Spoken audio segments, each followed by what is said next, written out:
Greetings and salutations. Random, not so random thought, kind of an extension of the conversation previously, or the things I was saying previously, with regards to the prison industrial complex and just thoughts on what drives that.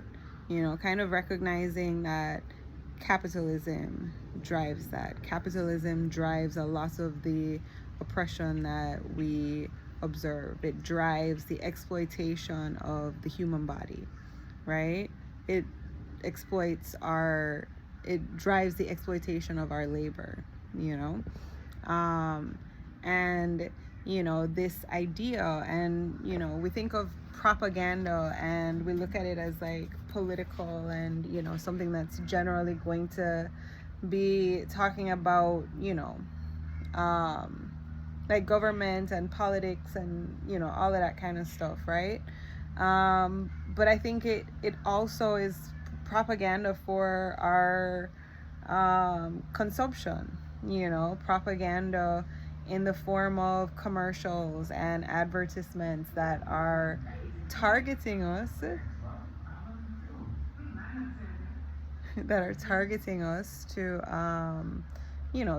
purchase, to consume, to feed into this capitalist society, right? And I think it's important that we recognize that we don't need so much of the stuff that we think we do, right? We don't need to have and to consume all these things, right?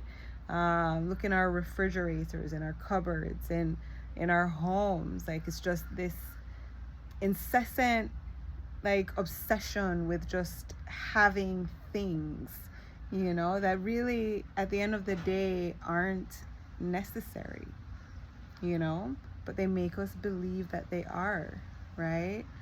Because a lot of times it's a way for us to kind of rank ourselves, in comparison to others. What do we have? And that somehow gives us validation or status. It makes us of value,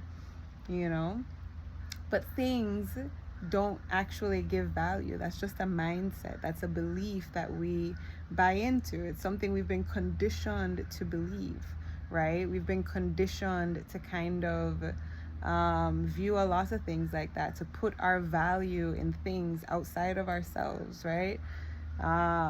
We have been lied to that we need to earn our worth. You are born worthy, right? Just as a human being. We have been, is it co-opted? Does that work? I don't know. Into this life, this is not how we have operated, and yes, I understand as human beings we advance, but just because you can live in community minimally and still advance, just with people naturally going towards the things that they're interested in and using their skills and their talents to support and to build community. Like, there is innovation outside of capitalism, right? There's innovation outside of overconsumption. We don't have to be bombarded constantly with all these things, like all the time. And I am guilty of this as well. I participate in capitalism heavily. I've definitely over the last couple of years been trying to take steps back in whatever ways that I can, but still massive work is needed in that front, but it's just something that we should be kind of conscious and aware of, so much of our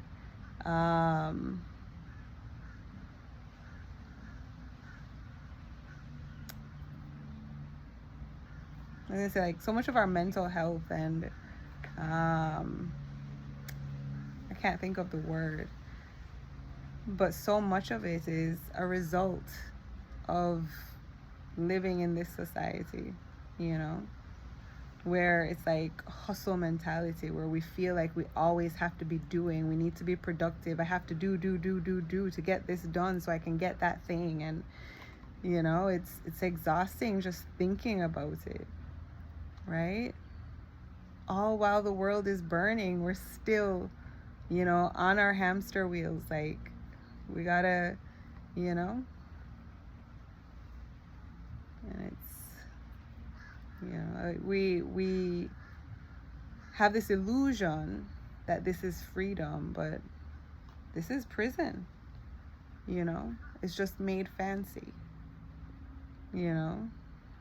I mean, of course, you know, from a privileged point of view, from someone that does come from a place of privilege, and I recognize that, you know. I'm grateful for, you know, the family that I was born into, and you know, I have not had to have the same experiences as so many, you know, continue to have to this day, you know. So I definitely recognize that. But despite that, you know, this is all prison, right? Capitalism is a prison. Yeah. It's got us locked up. You know? Because everything, you know. But yeah. I believe that is all in this moment. I don't know if I'm going to post this as a second video or just like attach it to that one and post them together. I think I'll just post it as a separate one, since I did say in the previous video at the beginning of this one. So yeah. Oh yes, thinking out loud. But yeah, again, read the book. And if you have any other book recommendations, if you've read Assata, because I like her storytelling style. It definitely draws me in. You know, I've tried to read a few different books, but they don't pull me in like this one. I like to be, you know, told a story, I guess, instead of just like cold hard facts, like, you know, recounting of historical facts. This has like personality and emotion and depth, you know. It's more than just a recounting of her experience. She's kind of opening a window into her own soul, you know. So yeah. Yes, with that, I believe. Oh, so yes, if you have any recommendations that you found, you know, similar to this, please do share. Yes, sending much love.